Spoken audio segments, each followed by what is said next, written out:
दोस्तों नमस्कार। आज हम खेती के संकट और 3 कानूनों पर बात करेंगे जो मोदी सरकार लेकर आई है। वो बेसिकली पहले 3 अध्यादेश थे और अब वो कानून बन गए हैं। 2 कल उनमें से पास हो गए राज्यसभा में भी, इससे पहले लोकसभा में पास हुए थे। तो क्या हैं वो कानून और क्या उनका फ़र्क पड़ने वाला, इन कानूनों से किसान के ऊपर क्या असर पड़ने वाला है, इन सब मुद्दों पर हम बात करेंगे। हमारे साथ इस वक्त हैं मनीष भारती जी। और मनीष जी एक प्रगतिशील किसान हैं, किसान नेता हैं और मेरठ के पूर्व सांसद चौधरी महाराज सिंह भारती जी के पौत्र हैं। आप लगातार संघर्ष कर रहे हैं किसानों के मुद्दों को लेकर।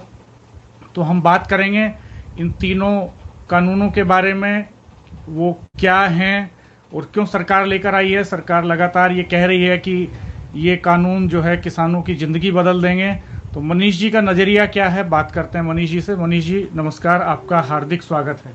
बहुत बहुत शुक्रिया रख साहब, नमस्कार। और जहाँ तक सवाल इन अध्यादेशों का है, देखिए ये जो अध्यादेश हैं ये कुल मिला के जो किसान राजनीति है, जो पिछले एक लंबे दशक से भारत एक कृषि प्रधान देश के तौर पे जाना गया है और आज़ादी के बाद से निरंतर खेती किसानी की जो स्थिति खराब रही है, किसान ऑलरेडी पहले बीमार हुआ, फिर वो अस्पताल में एडमिट हुआ, फिर वो आईसीयू में गया और अब इन 3 विधेयक जो लाए गए हैं, जो कि अब कानून बन गए हैं, इससे तो निश्चित तौर पर अब किसान की हत्या करके उसकी लाश के टुकड़े टुकड़े करके बेचा जा रहा है पूंजीपतियों को।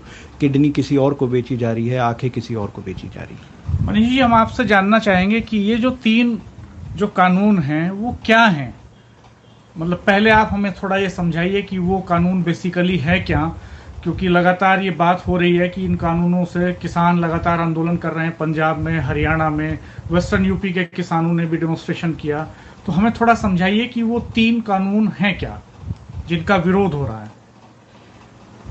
डॉक्टर साहब देखिए, तीनों जो ये कानून हैं, इन कानूनों के बारे में 2 तरीके से हम समझ सकते हैं। एक आम आदमी को अगर हम समझाएं, किसान की जो पूरी लड़ाई है वो अपनी उपज के सही दाम पाने की लड़ाई है। लगातार इस देश में जो किसान संघर्ष है, किसान राजनीति है, वो सिर्फ एक बात पर है कि किसान को उसकी उपज के दाम मिल जाए। अब चाहे वो स्वामीनाथन आयोग की रिपोर्ट रही हो या उससे पहली रिपोर्ट रही हो या उसके बाद का संघर्ष रहा हो, किसान सिवाय इस एक डिमांड के कि उसे उसकी उपज के सही दाम मिल जाए और किसी चीज़ को किसान ने कभी ज़्यादा मांगा नहीं। लेकिन ये जो अध्यादेश हैं, ये जो अब कानून बन गया है, इस कानून को अगर सरल भाषा में मैं समझाना चाहूँ तो इसके लिए हमें अपना जो समझने का नज़रिया है ये बदलना पड़ेगा। दरअसल जिन्हें फ़ायदा होता है उन्हें क्या फ़ायदा हो रहा है, सबसे पहले ये समझना पड़ेगा। किसान को तो जो उसकी एकमात्र डिमांड है, जो हमेशा से किसान करता है, आप मुझे समझाइए, वो नहीं मिल रहा। आप मुझे समझाइए कि मैं एक सामान्य आदमी हूँ, मुझे नहीं है अंदाजा कि क्या है ये 3 कानून। तो मुझे एक बार थोड़ा सा 3 कानून बताइए। मैं आपको एक साधारण हिसाब से समझाना चाहूँगा और मैं यहाँ ये भी बिल्कुल स्पष्ट कर दूँ कि ये सिर्फ किसानों से संबंधित कानून नहीं है, ये देश की 80% आबादी से रिलेटेड कानून है। ये भ्रांति फैलाई जा रही है कि इससे सिर्फ किसानों का सरोकार है। बिल्कुल गलत है, ये किसानों का सरोकार नहीं है, ये पूरे राष्ट्र के 80% से ज़्यादा जो आबादी है उसका सरोकार है। अब मैं उस बात को समझाने के लिए एक उदाहरण देना चाहूँगा कि मान लीजिए एक पूंजीपति है, मैं किसी का नाम नहीं ले रहा, उस पूंजीपति को व्यापार करना है। भारत का जो कुल खुदरा बाज़ार है, उस खुदरा बाज़ार की जो कुल मिला के जो उसका जो साइज़ है वो लगभग 12,000 अरब की कुल व्यवस्था है।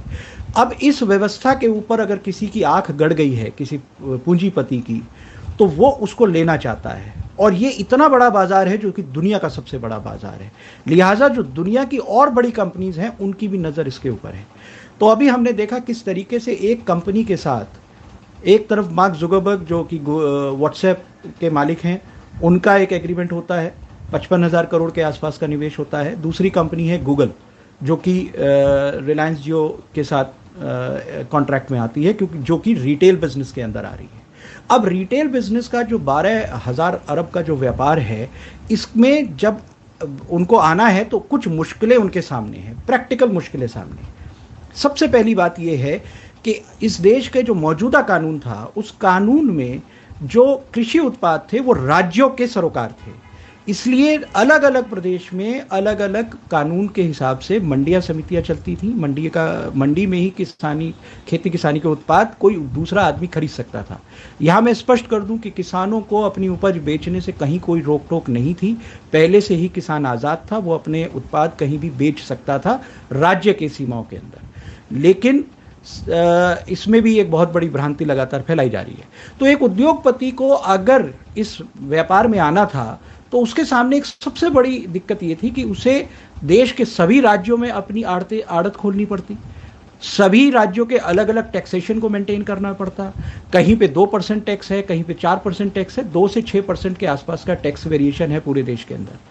तो इस पूरी व्यवस्था से उसको व्यापार करने में बहुत बड़ी दिक्कत और तकलीफ आने वाली थी। इसीलिए एपीएमसी एक्ट को डाइल्यूट किया गया। अब उस उद्योगपति को, उस व्यापारी को, उस पूंजीपति को कोई लाइसेंस कहीं लेने की जरूरत नहीं है।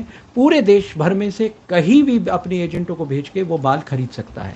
तो ये उस व्यापार की व्यवस्था को आसान और सुलभ करने के लिए पहला एक्ट खत्म किया गया, जो कि एपीएमसी एक्ट है। अब जब उस व्यापारी ने माल खरीदना शुरू किया, तो जब उसने माल खरीदा है तो अब उसकी जो दूसरी दिक्कत है वो ये है कि मान लीजिए वो एक सीमा से अधिक माल का स्टोरेज करता है, क्योंकि जब माल पूरे देश में खरीदेगा तो स्टोरेज कैपेसिटी बढ़ेगी। तो उस स्टोरेज कैपेसिटी को वो बढ़ा नहीं सकता, क्योंकि जो उस अभी तक के जो देश के कानून थे वो जमाखोरी के खिलाफ थे, आप जमाखोरी नहीं कर सकते थे। तो ऐसे में उसको एक सुविधा चाहिए थी सरकार से कि जहां उसके ऊपर ये बंदिश ही ना हो कि वो चाहे जितना माल स्टोरेज कर सके, चाहे जितनी माल की कैपेसिटी अपने यहाँ वो रख सके। इसी सुविधा को उद्योगपति को देने के लिए, उस पूंजीपति को देने के लिए दूसरा अध्यादेश आया है, जिस अध्यादेश में अब उनके ऊपर से ये लिमिटेशन हटा दी गई है।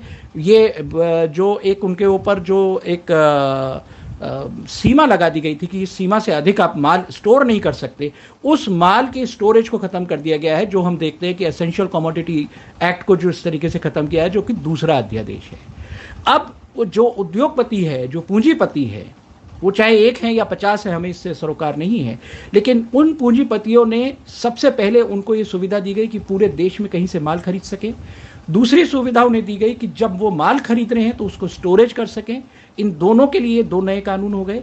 अब तीसरी परेशानी जो उद्योगपति के सामने है वो ये है कि जब उसके पास भारत का 12,000 अरब का पूरा खुदरा व्यापार के ऊपर उसकी नज़र है, तो वो देखता है कि मुझे देश भर में कौन से वैरायटी का गेहूं चाहिए, कौन सी वैरायटी का मुझे चावल चाहिए, कौन सी वैरायटी की दाल की सबसे ज़्यादा डिमांड है।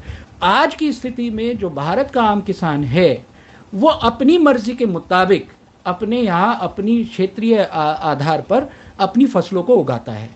लेकिन जो नई जो परिस्थिति आ रही है, जो नया तरीके का जो पूंजीवाद की बाजार की व्यवस्था आ रही है, वो व्यवस्था उस व्यापारी के लिए ठीक नहीं है।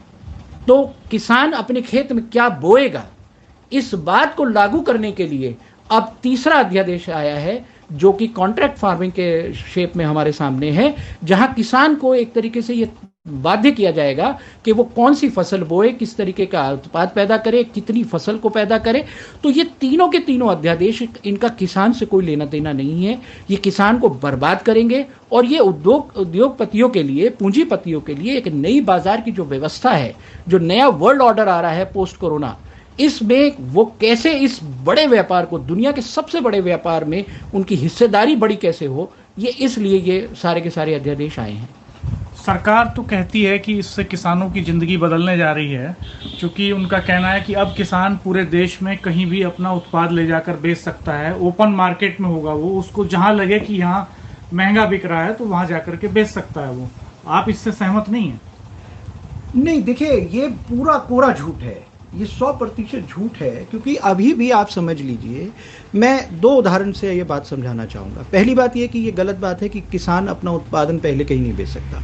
हम लोग पहले भी बेच सकते थे, कुछ राज्यों पे, सीमाओं पर अलग अलग राज्य अपने यहाँ से कंडीशन लगा देते थे, लेकिन ऐसी कोई कंपल्शन नहीं थी। मैं खुद फूलों का व्यापार खेती किसानी मैंने की है, तो उत्तर प्रदेश में तो कोई फूलों की मंडी नहीं थी, तो क्या वो कृषि उत्पाद नहीं है? तो वो हम दिल्ली बेचते थे। आज भी अगर आप देखेंगे तो उत्तर प्रदेश का जितना भी किसान है वो अपना उत्पादन जो है वो दिल्ली मंडी में जाके बेचता है। दूसरा मैं आपको उदाहरण देना चाहूँगा, बहुत शानदार उदाहरण अभी मैंने किसी ने दिया मुझे, मेरे नज़र में आया वो, कि जैसे दूध है, दूध के ऊपर तो कोई मंडी नहीं है इस देश के अंदर जहाँ दूध का किसान अपने उत्पादन को ले जाके बेच सके। तो क्या दूध सड़कों पे नहीं फिक रहा है? क्या दूध नालियों में नहीं बह रहा है? हम किसानों की तो डिमांड रही है सरकार से कि दूध के एमएसपी को डिक्लेयर करें, ताकि जो कोऑपरेटिव सोसाइटीज़ हैं, जो बड़े पूंजीपतियों की जो कोऑपरेटिव डेयरी हैं, फेडरेशंस हैं, उन फेडरेशंस को ये बाध्य किया जाए कि वो न्यूनतम समर्थन मूल्य से नीचे दूध का खरीद ना कर सकें। तो सवाल ये है कि सरकार जिन उदाहरणों को दे रही है, सरकार खुद अपने उन उदाहरण के ऊपर एक सेकंड नहीं टिक सकती, और यही वो कारण है कि लोकसभा में इस बिल के ऊपर उस तरीके की चर्चा नहीं हुई, वोटिंग नहीं हुई, और ज़बरदस्ती लोकतंत्र की हत्या करके ये बिल पास कर दिए गए। लेकिन प्रधानमंत्री जी ने तो ट्वीट करके ये कहा है, और उन्होंने खुद उनका एक ऑडियो भी आया जिसमें उन्होंने कहा कि वो न्यूनतम समर्थन मूल्य की जो पॉलिसी है उसको ख़त्म करने नहीं जा रहे हैं। उन्होंने एश्योरेंस दी है कि किसान आश्वस्त रहें, और विपक्ष के कुछ दल जो है वो भ्रमित कर रहे हैं किसानों को। सच क्या है? देखिए, जहाँ तक प्रधानमंत्री मोदी का सवाल है, तो वो कितना सच बोलते हैं इस देश के साथ और ईमानदारी से अपनी बातों को रखते हैं, ये पूरा देश जानता है, मुझे कहने की ज़रूरत नहीं है। हमने चीन के मसले पे भी देखा है, हमने देखा है कि उन्होंने किसान से वादा किया था कि 14 दिन में उत्तर प्रदेश के जो गन्ना किसान हैं उनको पेमेंट हो जाएगा। उन्हीं प्रधानमंत्री ने ये भी कहा था कि इस देश के जो किसान हैं इनका कर्ज माफ़ी हो जाएगी। क्या पेमेंट हुआ? नहीं, कर्ज माफ़ हुआ नहीं। उत्तर प्रदेश का हर किसान ये जानता है कि पेमेंट नहीं हुआ। अभी स्थिति ये है कि कोई इक्का दुक्का मील की बात मैं नहीं कहता जिन्होंने जनवरी तक का पेमेंट कर दिया हो, 2020 की जनवरी तक का। ज़्यादातर मील वो हैं जिन्होंने दिसंबर 2019 तक का पेमेंट अभी तक मीलों ने किया है। सवाल ये है कि 14 दिन का जो प्रधानमंत्री अपना वादा करके 14 दिन में गन्ने का भुगतान नहीं कर पाया, जो प्रधानमंत्री वादा करके इस देश के किसानों की आमदनी को दुगना नहीं कर पाया। 6,000 रुपये भी तो मिल रहे हैं किसानों को। 6,000, देखिए ये जो पूरी व्यवस्था है इसको समझना पड़ेगा। ये 6,000 रुपये इसीलिए लाए गए थे ताकि ये तीनों कानून जो लाए गए हैं, इन कानून के जरिए एक नई व्यवस्था को बनाया जा रहा है। हमने तब भी इस पे आपत्ति की थी कि जो अनप्रोडक्टिव एग्रीकल्चर सब्सिडी है इसकी हमें ज़रूरत नहीं है। नॉन प्रोडक्टिव जो एग्रीकल्चर सब्सिडी है ये देश के लिए बहुत नुकसानदायक चीज़ है। मैं लगातार इस बात का समर्थक रहा हूं कि जो भी सब्सिडी किसान को दी जाए वो प्रोडक्टिव सब्सिडी। हम लोगों को सब्सिडी मिलती थी जैसे टपक सिंचाई सुविधा के ऊपर, जो ड्रिप इरिगेशन है, हमें सब्सिडी मिलती थी कि जो हमारा स्प्रिंकलर सिस्टम है उसके ऊपर या सोलर सिस्टम के ऊपर। तो ये सभी चीज़ें वो हैं जो हमारी उत्पादकता बढ़ाती हैं। अगर हमें फर्टिलाइज़र पे सब्सिडी मिलती है तो उससे देश में जो खाद्यान्न है उसकी उपज बढ़ती है। लेकिन ये जो 6,000 रुपये की निधि हमें दी जा रही है, ये पूरी तरह से नॉन प्रोडक्टिव एक सब्सिडी है जो किसान को नहीं चाहिए। ये जो लोग सड़कों पर हैं, वो चाहे पंजाब में हो, हरियाणा में हो, वेस्टर्न यूपी में हो, ये कौन लोग हैं? प्रधानमंत्री जी ने कहा कि विपक्ष गुमराह कर रहा है इन लोगों को, तो कौन लोग हैं ये? विपक्ष से कैसे गुमराह हो गए? क्या सरकार उन तक अपनी बात नहीं पहुंचा पाई, या कोई और वजह है, या उनको लग रहा है कि ये ठीक नहीं है, उनके हक में नहीं है?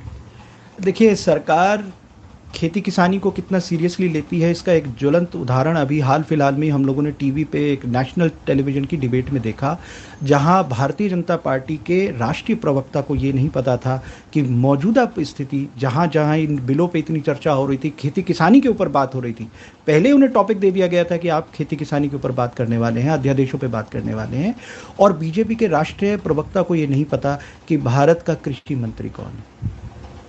तो बीजेपी कितनी सीरियस है किसान को लेकर। दरअसल किसान का कोई वजूद बीजेपी की पूरे राजनीतिक इतिहास में नहीं है। आज तक मुझे याद नहीं कि बीजेपी ने भारत के किसानों के लिए कोई आंदोलन किया हो। अगर आपको याद हो तो प्लीज़ मुझे बताइए, कोई एक सिंगल आंदोलन जो बीजेपी ने किसानों नहीं, वो तो ये कहते हैं कि हम किसान हितैषी दल हैं और हमसे ज़्यादा किसानों की कोई नहीं सोचता है। किसानों के हक में लगातार कानून हम बना रहे हैं और उनकी ज़िंदगी बदलने वाले कानून बना रहे हैं। मैनिफेस्टो में उनका दावा है कि हमने मैनिफेस्टो में रखा कि 2022 तक आमदनी दुगनी कर देंगे, और कर रहे हैं, वो उनका कहना है। तो आप इत्तेफाक नहीं रखते इससे? देखिए, झूठ का तो कोई सिर पैर नहीं होता। मैं भारत को दुनिया का सबसे श्रेष्ठ मुल्क बना दूंगा, मैं 1 मिनट में इस ब्रह्मांड के ऊपर कब्जा कर लूँगा, ये कुछ ऐसी बातें हैं जिन्हें मेरे को कहने से कोई रोक नहीं सकता। तो प्रधानमंत्री भी आज़ाद हैं इस बात को कहने के लिए। वो जो चाहे कह सकते हैं, लेकिन कथनी और करनी में जो फर्क होता है, जो भेद होता है, ये पूरा देश देख रहा है। असलियत ये है, असलियत ये है कि किसान की आमदनी आधी हो चुकी है। हमारी जो इनपुट कॉस्ट है वो डबल हो चुकी है, चाहे वो डीजल के पैसे बढ़े हों, चाहे वो कीटनाशकों के पैसे बढ़े हों, चाहे फर्टिलाइज़र पे पैसे बढ़े हों, चाहे बिजली पे पैसा बढ़ा हो, यहाँ तक कि खेती में काम करने वाले मजदूर की तनख्वाह भी दुगनी हो चुकी है। और भारत में जो कृषि उत्पाद है उसकी जो औसत जो कीमत है, जो बिक्री दर है, वो लगातार घट रही है। ये मैं नहीं कह रहा, भारत सरकार के आंकड़े कह रहे हैं। भारत सरकार के आंकड़ों पे आप नज़र डालिए, छोड़िए आप सारी बातों को। पश्चिमी उत्तर प्रदेश का किसान इस वक्त उस कबूतर की तरह है जो बिल्ली को देख के आंख बंद करके बैठा हुआ है। उसको लगता है कि ये जो लड़ाई लड़ी जा रही है अध्यादेशों के खिलाफ, इसमें हरियाणा और पंजाब के किसानों को फ़र्क पड़ता है। लेकिन मैं ये सवाल कर रहा हूँ कि क्या उत्तर प्रदेश के किसानों को पिछले 3 सालों में 2014 से 2017 से, जब से बीजेपी की सरकार है उत्तर प्रदेश में, क्या 1 रुपया भी गन्ने के ऊपर बढ़ा है? और क्या उत्तर प्रदेश के किसानों का जो गन्ने की औसत लागत है, क्या उसके अंदर कोई बढ़ोतरी नहीं हुई है? ये तो सीधा सीधा आप किसी भी मूर्ख से मूर्ख आदमी से भी पूछेंगे, वो भी आपको बता देगा, इस बात को समझा सकता है कि लगातार हमारे यहाँ जो गन्ना किसान है उसकी औसत लागत में वृद्धि हुई है और उसको 1 भी रुपया एक्स्ट्रा नहीं दिया गया, यहाँ तक कि उसका पेमेंट नहीं दिया। तो आमदनी दुगनी नहीं हुई है, आमदनी हमारी निरंतर घट रही है। 2022 का प्रधानमंत्री का वादा था, ये ऐसा ही वादा था जैसे उन्होंने जब नोटबंदी के टाइम पे देश के सामने रोते बिलखते हुए कहा था कि 50 दिन मुझे दे दीजिए, अगर मेरी गलती निकल जाए तो मुझे किसी भी चौराहे पर। सवाल यह है कि कह देने भर से आप दोष मुक्त नहीं हो जाते हो।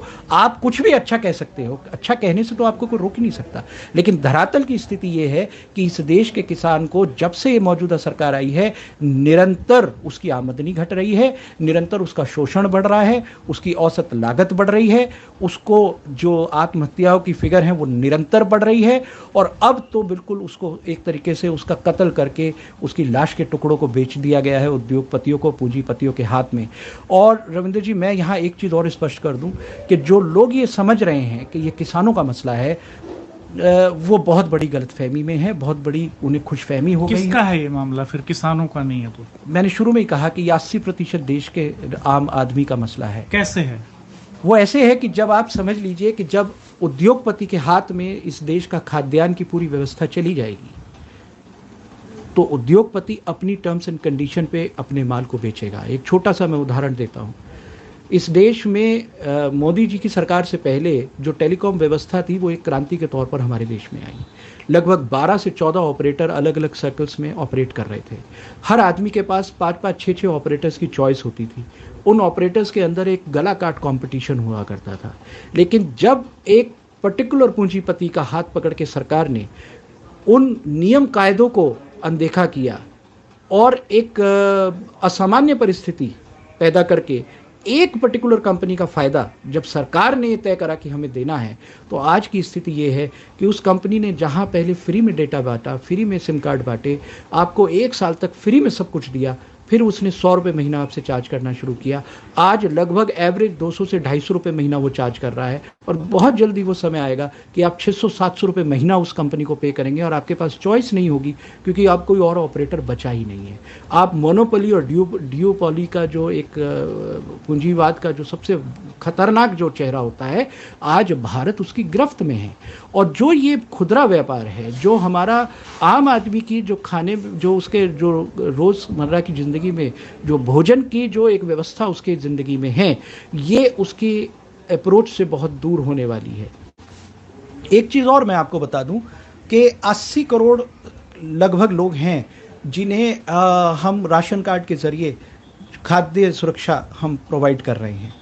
आने वाले समय में ये जो हमने पूरा का पूरा जो हम ये जो अध्यादेश देख रहे हैं, इन अध्यादेशों के ज़रिए दरअसल की जो सरकार है वो ये सुनिश्चित कर रही है, वो पल्ला झाड़ रही है, जो पब्लिक डिस्ट्रीब्यूशन सिस्टम है जिसके थ्रू हमें राशन बांटा जाता है गरीब गुरबा लोगों के बीच में, उस व्यवस्था को भी पूंजीपतियों के हाथ में पहुंचाने की। क्योंकि जब मंडी नहीं होगी, सरकारी खरीद नहीं होगी, तो निश्चित तौर पर जब सरकारी खरीद नहीं होगी तो सरकारी खाद्यान्न भंडार भी नहीं होंगे। एफसीआई के पास के वजूद पर सवाल खड़ा, एफसीआई का वजूद तो खत्म है ही, पूरी तरह से खत्म है।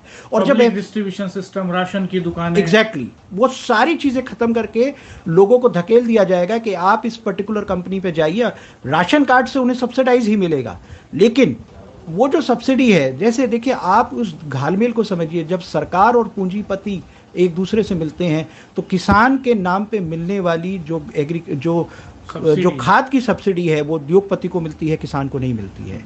इसी तरीके से इस देश में जो गरीब गुरबा आदमी को जो खाद्यान्न दिया जाएगा उसके नाम पे जो सब्सिडी होगी वो उद्योगपति को जाएगी, पूंजीपति को जाएगी। वो इस व्यवस्था को, ये ऐसा नहीं है कि ये सिर्फ किसानों का मसला है, ये 9 करोड़ 11 करोड़ किसान परिवारों का मसला नहीं है, ये इस देश के 80% समाज का मसला है। क्योंकि आने वाले समय में इस देश को उस भुखमरी पे लाके खड़ा कर दिया जाएगा कि जहां केंद्र सरकार तो ये कह के पल्ला झाड़ लेगी कि अब खाद्य से हमारा को मतलब नहीं है, खाद्यान्नों से हमारा मतलब नहीं है, ये सब ओपन बाजार व्यवस्था में चला गया है।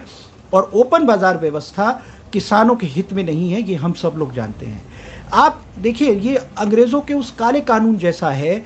आप आज़ादी से पहले की परिस्थिति को समझिए कि जहां एसडीएम और डीएम को सब कुछ अधिकार होते थे, वो भी न्याय ही देता था। वो भी ये कहता था कि आम आदमी डीएम के यहाँ जाके न्याय की गुहार लगाए, लेकिन वो डीएम तो सरकार के लिए काम करता था ना, वो आम आदमी के लिए तो काम नहीं कर रहा था। आज ये जो कृषि अध्यादेश लाए गए हैं, जिसमें एक बहुत खतरनाक पहलू है जिसके ऊपर बहुत ज्यादा लोग चर्चा नहीं कर रहे हैं, वो ये है कि जो न्यायिक व्यवस्था में से पूरी तरह से किसान का हक छीन लिया गया है। अगर किसी कंपनी के साथ किसी किसान का डिस्प्यूट होता है तो एसडीएम और डीएम के लेवल पर ही उसको खत्म कर दिया जाएगा। और एसडीएम डीएम किसके आदमी हैं? वो सरकार के आदमी हैं। वो प्रशिक्षित न्याय प्रणाली या न्याय व्यवस्था को देने के लिए सक्षम नहीं है, माफ करिएगा। वो प्रशासनिक अधिकारी हैं, न्यायिक अधिकारी नहीं हैं। तो न्याय व्यवस्था से आपने किसान को अलग कर दिया है। अगर किसान का डिस्प्यूट होता है, पहली बात तो वो लड़ने की स्थिति में नहीं है, लेकिन अगर वो लड़ भी ले तो आपने उसका अधिकार ही नहीं दिया है कि वो सेशन कोर्ट में चला जाए, वो हाई कोर्ट में चला जाए, वो सुप्रीम कोर्ट में चला जाए। आपने उसका पूरी की पूरी जो न्याय है, जो लोकतांत्रिक व्यवस्था में जो संवैधानिक तरीके से जो एक अधिकार है किसान के पास था, आपने तो उससे वो किसान का अधिकार भी छीन लिया। आप उसको पैसा नहीं दे रहे, आप उसको उपज के दाम नहीं दे रहे, आप उसको न्याय नहीं दे रहे, और उसके बावजूद आप ये कहना चाहते हैं कि साहब इस देश के किसान को आज़ादी मिल गई। ये कैसी आज़ादी है? गंभीरता से सोचना पड़ेगा समाज को। ये ना तो इस देश के मध्यम वर्ग की आज़ादी है, ना इस देश के किसान की आज़ादी है, और ना ही इस देश की लोकतांत्रिक व्यवस्था की आज़ादी है। ये काला दिन है और इसको इतिहास में काले दिन के तौर पर ही देखा जाएगा। ये थे मनीष भारती, जो इस बात से सहमत नहीं है कि मोदी सरकार ने जो नए कानून बनाए हैं वो किसानों की ज़िंदगी बदलेंगे। मनीष जी का कहना ये है कि ये जो कानून है ये किसानों के खिलाफ हैं, और न सिर्फ किसानों के खिलाफ हैं बल्कि ये पूरे देश के जो 80-90% जो उपभोक्ता हैं उनके खिलाफ हैं। और जो भी लोग एग्रीकल्चरल प्रोडक्ट्स यूज़ करते हैं या प्रोसेस्ड फूड यूज़ करते हैं, उन सब के हितों के खिलाफ हैं। चूँकि इससे पूरे देश का जो मार्केट है, खुदरा बाजार, वो इन निजी मल्टीनेशनल्स के कब्जे में चला जाएगा, देशी विदेशी मल्टीनेशनल्स के कब्जे में चला जाएगा, और वो तय करेंगी फिर उनके रेट किसान से मनमर्जी के हिसाब से, अपने हिसाब से, मार्केट की डिमांड के हिसाब से वो फसलें पैदा कराएंगी। कॉन्ट्रैक्ट फार्मिंग का रास्ता इससे खुलेगा, मंडियां खत्म हो जाएंगी और किसानों का सारा प्रोडक्ट वही खरीदेंगी और बाद में उसकी प्रोसेसिंग करके मार्केट में अपने दामों पर लेकर के वो आएंगी। तो पूरी तरह से इस देश का खुदरा बाजार, जो खाने पीने की चीज़ों का खुदरा बाजार है और जो खेती से जुड़ा जो बाजार है, वो पूरी तरह से इन मल्टीनेशनल्स के शिकंजे में होगा। मनीष जी का ये कहना है। मनीष जी मानववादी युवजन छात्र सभा के भी राष्ट्रीय संयोजक हैं और अर्जक संघ से जुड़े हुए हैं, लगातार किसानों के मुद्दों पर निगाह बनाए रखते हैं। हम मनीष जी से भविष्य में भी किसान के मुद्दों पर बात करते रहेंगे। कुछ और एक्सपर्ट से भी बहुत जल्द हम आप बात करेंगे हम, और आपको दिखाएंगे लाइव। आप कमेंट बॉक्स में अपनी प्रतिक्रिया दीजिएगा, और अगर आपको लगे कि आपकी बात भी यहाँ शामिल होनी चाहिए तो मेरा नंबर आपको डिस्क्रिप्शन में मिल जाएगा, 9412885983। ये मेरा व्हाट्सएप नंबर है। इसमें आप अपना आधा मिनट 1 मिनट का वीडियो बना करके डाल सकते हैं कि आप क्या सोचते हैं इन 3 कानूनों पर। और इन 3 कानूनों पर संसद में भले ही बहस ना हुई हो, लेकिन सड़क पर बहस लगातार हो रही है। संसद में भले ही ये स्कोप ना मिला हो कि इस पर वोटिंग हो, लेकिन आम जनता के बीच लगातार इस पर चर्चा हो रही है। पंजाब के किसान सड़कों पर हैं लगातार, और पंजाब की जो सरकार है उसने विधानसभा में इनके खिलाफ प्रस्ताव पास करके केंद्र सरकार को भेजा भी था, जिसके बाद वहां अकाली दल की जो नेता हैं, सांसद हैं हरसिमरत कौर बादल, उन्होंने मोदी कैबिनेट से इस्तीफा दिया। और वो अब ये बात भी चल रही है कि शायद अकाली जो है वो अलग हो सकते हैं। मोदी सरकार से। तो मोदी सरकार जो 2014 से शासन कर रही है इस देश में, उसका ही एक घटक दल अगर इस मुद्दे पर अलग हो जाता है तो ये मामूली बात नहीं है, ये बहुत गहरी बात है। और यानी संकट कहीं ना कहीं बहुत गहरा है। हरियाणा के किसान लगातार सड़कों पर हैं। वहां बीजेपी ने इलेक्शन के बाद जिस तरह से गठबंधन करके सरकार बनाई है दुष्यंत चौटाला के साथ में, तो दुष्यंत चौटाला के सामने भी इस समय अस्तित्व का सवाल खड़ा हो गया है, क्योंकि वो बीजेपी के खिलाफ चुनाव लड़ करके जीत कर आए थे। उनके साथ जो भी विधायक आए वो बीजेपी के खिलाफ जनमत लेकर के आए थे, लेकिन बाद में उन्होंने निजी स्वार्थों के चलते, ऐसा राजनीतिक जानकारों का कहना है, ऐसा हरियाणा के कुछ किसान नेताओं का कहना है कि पर्सनल इंटरेस्ट में दुष्यंत चौटाला ने कोएलिशन किया बीजेपी के साथ और सरकार में चले गए। आज जब वहां मंडियों का अस्तित्व खत्म होने की स्थिति में है, जब वहां किसानों के सामने एक बड़ा खतरा पैदा हो गया, तब दुष्यंत चौटाला के सामने भी अस्तित्व की लड़ाई जरूर है। जब पिछले 3 दशकों से जो अकाली उनके साथ चल रहे थे वो अलग हो गए हैं, तो अब ऐसे में दुष्यंत क्या फैसला लेंगे, इस पर न केवल हरियाणा के किसानों की बल्कि पंजाब और वेस्टर्न यूपी के किसानों की निगाहें भी लगी हुई हैं। क्योंकि दुष्यंत चौटाला के पास जो राजनीतिक विरासत है उसकी जड़ें कहीं ना कहीं किसानों की सियासत पर हैं। उनके चौधरी देवीलाल जी के वो प्रपोत्र हैं, तो चौधरी देवीलाल किसान नेता थे जो लगातार किसानों के हक के लिए लड़ते रहे हैं। तो दोस्तों, हम आपको लगातार इस मुद्दे पर जमीन पर जाकर कुछ किसानों की बात भी सुनवाएंगे। बने रहिए हमारे साथ, हमारे चैनल को सब्सक्राइब कीजिए, बेल आइकन प्रेस कर दीजिए। नमस्कार, धन्यवाद, अपना ख्याल रखिए।